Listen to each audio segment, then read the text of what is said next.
Pourquoi, dans presque chaque famille, il y a une personne qui se sent différente? Pas parce qu'elle fait quelque chose de mal, mais parce qu'elle voit ce que les autres préfèrent éviter. En psychologie, on appelle ça un dissident émotionnel. Depuis l'enfance, cette personne a senti qu'elle n'était pas tout à fait comme les autres. Elle ressent les tensions avant qu'elles explosent. Elle capte les silences lourds, les non-dits, les comportements toxiques que tout le monde appelle normal. C'est souvent elle qui pose les questions que personne ne veut entendre.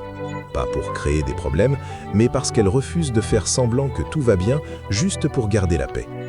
Alors, on la traite de compliquée, d'exagérée, de trop sensible, alors qu'en réalité, c'est souvent la seule assez lucide pour mettre des mots sur ce que tout le monde ressent sans oser le dire. C'est celle qui reste souvent dans son coin, qui observe plus qu'elle ne parle, qui a appris très tôt à se débrouiller seule, même entourée. Elle a développé une façon différente de penser, de ressentir, de voir le monde.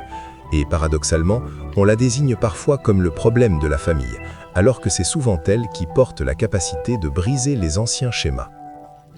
Être le dissident émotionnel n'est pas un privilège, c'est un poids. Parce que voir clair signifie choisir de ne plus participer au mensonge.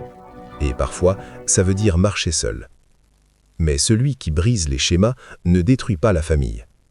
Il arrête de transmettre la douleur.